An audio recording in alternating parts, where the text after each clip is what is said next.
Hello everyone, this is Boricua Binks and welcome back to Let's Play Ace Attorney Justice for All. In the last episode, things were getting so good. We were cornering Acro little by little. He's still pretty calm, but we're able to use a lot of evidence and Phoenix is pretty smart and he's figuring things out. How to prove that Acro did kill the ringmaster. So let's continue on. This is so good. Let's turn this trial around. Let's do a turnabout. When the murder occurred, there were two people at the scene of the crime. One was the victim, Miss... Why did I say Miss? Russell Berry, and the other was the murderer himself. Answer this and only this, Mr. Phoenix Wright. The clown saw the murderer. Who was it then? Who was it? More like, what was it? The weapon itself. He saw Max's Ow! I asked who was the other person Mo saw on the scene. That evidence has nothing to do with the question. Yes, it does. Au contraire, mon frère. Oh, you know French. It does indeed have something to do with the question. Mo said that he saw Max's silhouette. But he did not actually see the man himself. It wasn't a human being he saw.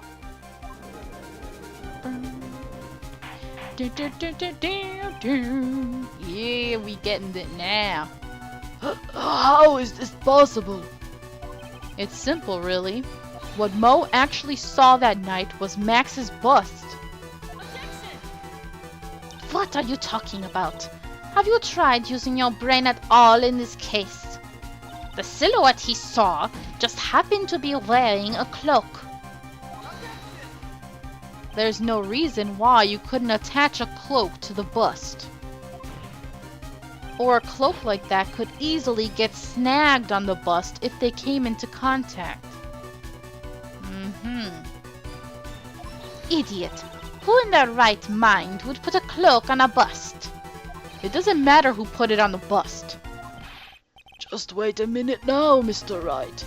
Who put the cloak on the bust? That question is of the utmost importance to this case, don't you agree?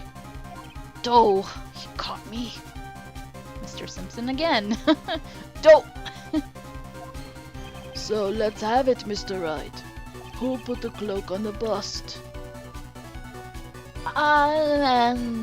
Who? Now, this is tricky. It can't be Acro because he's all the way up there and he didn't have the cloak. Who was the one who had the cloak at the time? Remember, guys, when they saw him walking by, Ben and Trillo thought that it was Max, but it was Russell. He had the cloak on. So I guess that's the only answer that makes sense, you know? Fool! Him! You are saying it was the victim himself? Russell Berry? That's what I'm saying. The victim himself placed the cloak on the bust. Place the cloak isn't really the right way of putting it. Then what would be the right way of putting it, Mr. Wright? Explain yourself! Nick, do you really have a handle on all of this? I'm fine, Maya. I'm finally putting all the pieces together. There's really only one picture I can paint anyway. Alright. So, you want to know what really happened that night? Let's step back in time. Time for a recap, yo! Just like in Danganronpa. Acro used a rope to lower the wooden box onto the scene. Then, he attached that rope to the bust and dangled the bust out of his bedroom window directly above the wooden box. At the same time, the ringmaster told Max to wait in his room and went to the scene.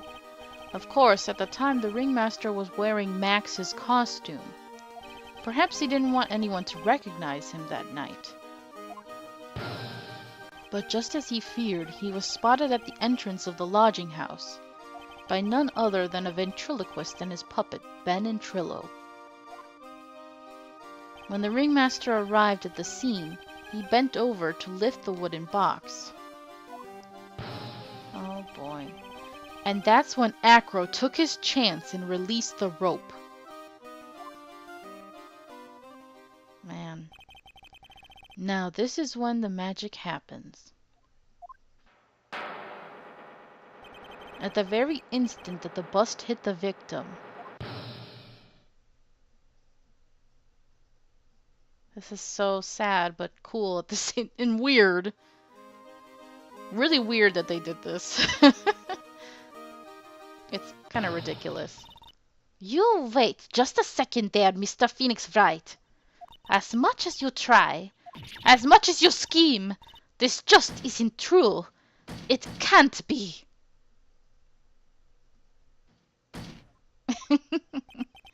I like hearing her hit the table like that. It's so funny.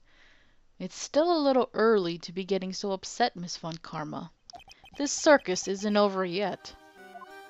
Eh?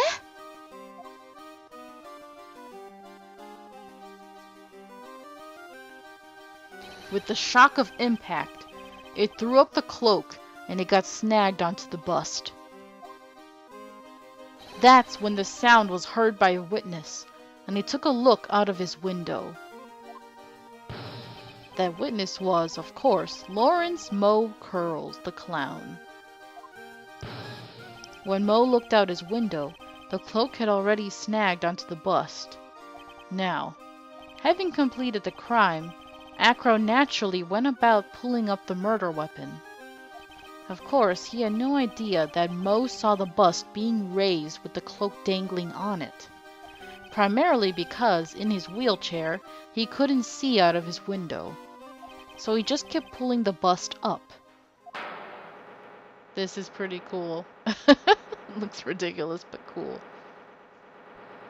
And that is how the magical murderer disappearing into the sky came to be. Nice sound effects there. Now you know how the murder actually took place. And now you know who was able to drop the murder weapon from above the scene. Acro, it could only have been you. And yet he's still calm. Acro's been playing mind games with all of us. He sure has. But he has come to the end of his rope now. So, what now? You've graced us with a rather long-winded tale. But do you have any evidence to prove that your fairy tale is true? Evidence? In this court, only two things matter. The power of evidence and the power of my whip. Of course she would include her whip. Don't forget the power of my gavel as well. Mr. Wright, the prosecution brings up a good point. Can we see some evidence? Nick, they say they want evidence. I just explained how there could only be one possible murder weapon. Method, sorry. But there is still something unusual about Moe's eyewitness account. Unusual? A contradiction, actually. Okay then, use that and get out of this jam. That's enough talking amongst yourselves. Proceed, Mr. Wright. Present some evidence to the court that backs your claims. I want hard proof that you have unraveled the trick to this magic case. I'm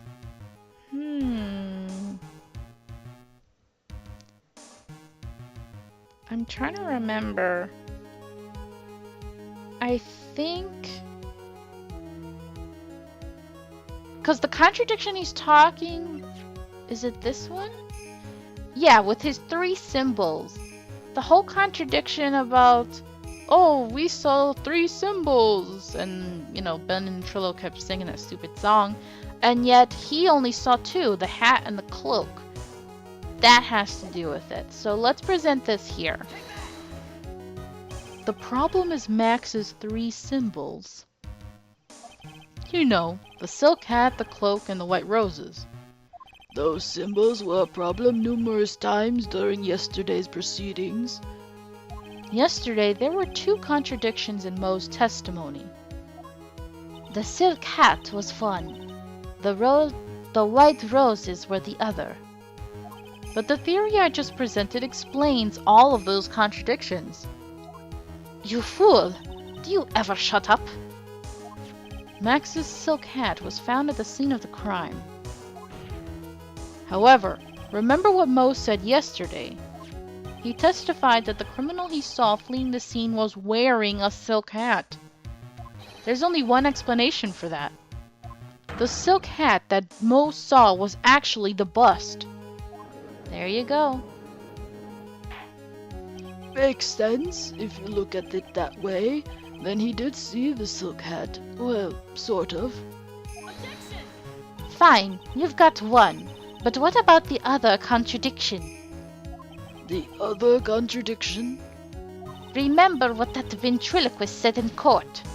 He said that he witnesses white roses on Max's chest that night. But the clown's testimony doesn't match. The clown said that there were no white roses. I'd like to see you try and explain that one away. Can you do it, Nick? Of course. I can explain all of it. What was that? Please recall the instant when the cloak snagged onto the bust. If the cloak snagged onto the bust, what happened to the white roses?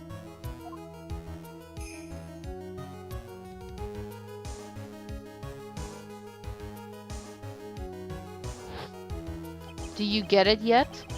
If the cloak got snagged onto the front of the bust, it means that the white roses would end up on the back of the bust. Ah! Which explains why Mo didn't see it. The white roses were not visible because they were on the back side of the bust.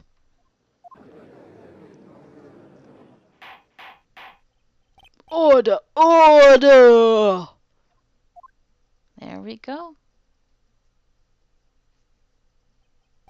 This is quite a shocking state of affairs.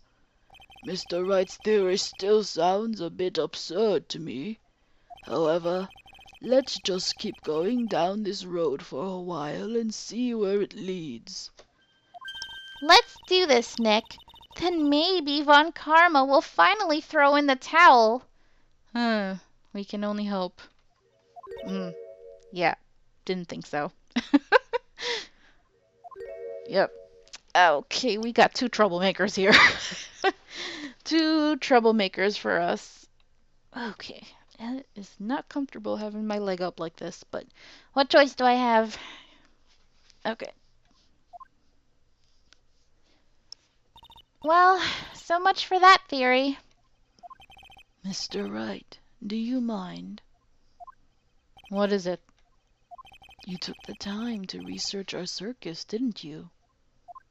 Well, yes, I did. Is there something making you think that I didn't? If you did, then maybe you'll understand why I think you're off track. Why is that? Motive. This witness feels an incredible debt of gratitude towards the ringmaster. Anyone with any relation to the circus is well aware of this. Ugh, that's something that sometimes I'm like, I just find it ridiculous. Here they're making a big deal of motive, right?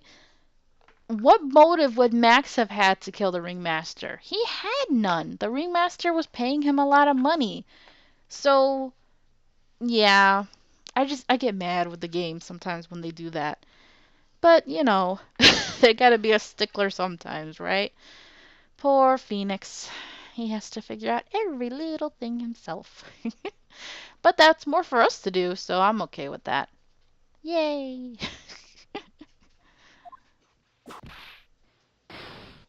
Thus, There is absolutely no way someone like this would kill the ringmaster. Oh wow, my accent was so bad there. I'm sorry. It sounded weird.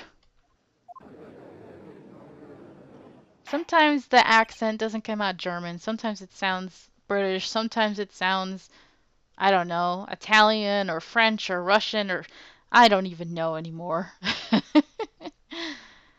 Hmm. Your Honor, I'd like you to hear Akro's story. Learn about his relationship with the ringmaster and his life up until now. What do we do? There's no doubting that Akro deeply respected the ringmaster. Akro's motive. It seems that this case isn't over yet. Oh dear. Very well. However, I feel this is a good place to take a break. No, I wanted to finish it now. I will listen to the rest of Mr. Dingling's testimony after recess. This court Excuse me? will now take a 10-minute recess. Is this a to be? Yeah. Darn it! Well. I'm just gonna keep going a little bit because this episode would be way too short for my liking. Hey, 217, my birthday. Sorry. I can't believe it. Akro. It's pretty shocking, isn't it? It definitely is. And to think he was always the most straightforward of the group.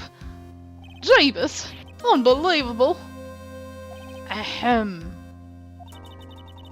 Who said ahem? Akro tried to pin the murder on you on purpose. He did? It's so funny when he's talking like that. Psst, psst, cough. My, he's just a little twerp, isn't he? Well, that's one way to put it. Cough! Hey, pal! Oh, it's Gumshoe! You gonna ignore me after I went to all this trouble to bring you some evidence? Ah! Detective Gumshoe! Ah, forget it. I'm going home. This guy deserves to be guilty anyways. Now, detective, I'm sorry. Now, why don't you relax a little? We've got some really tasty milk. How about a card trick, detective? Oh, I'm sorry, I was still doing the stupid southern. How about a card trick, detective? Ho ho ho ho. Well, if you insist. Now, about that evidence you mentioned, what is it? Here you go. Huh? This was yesterday in Akro's room. The result of our investigation. You can look at it later. Won't Von Karma be mad that you're doing this? That's why this is all a secret. Huh? Look, details are on a need-to-know basis, and we're not really allies or anything. But everything that's happened in court up until now has gone according to our plan. Von Karma looked like she was in a pretty big hurry, though. You'll figure it out eventually, pal. Yesterday, our final plans were put into place. Final plans? Uh-huh. That reminds me, I've got a message from the prosecutor for you. Judgment comes at the very last instant. That's it. And that's it for me too, pal. I'm going home. That was weird. What did he mean by that, the very last instant part? Everything he said seemed pretty cryptic to me. Which is strange for Gumshoe, who's usually very, transparent. Huh. Interesting. Oh, one more thing. Ah! Don't scare me like that. It looks like there's a large care package from the circus for the defendant. For me? It's milk. Oh my god, you already had like 2 cartons brought to you. I guess they do care, Max. The reception area looks like some kind of dairy. So hurry up and drink it before it spoils. An entire dairy's worth of milk? For me? Oh, Max. See, you have to be nicer to them now. I guess we can keep going a little.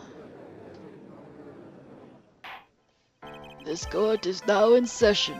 Shall we continue our proceedings? Miss Von Karma, please continue from where you left off. I'd like to continue with Acro's testimony, starting with his relationship to the victim. I'd also like to get proof from the defense. Proof of what kind of motive Acro would have had to commit this murder. Understood. Now, Mr. Dingling. Yes, Your Honor. Please proceed with your testimony. Finally, we get to the motive. Wait, Nick, are you okay? Just do me a favor and don't ask questions you don't want the answer to. That's weird. What kind of face was he making? When we were little, we were abandoned by our parents. That's when the ringmaster of the Berry Big Circus, Russell Berry, took us in. I became an acrobat at around 9 years old. I wanted to find a way to repay the ringmaster. That was my sole purpose in life. Aww. This is so sad. You're such a thoughtful young man.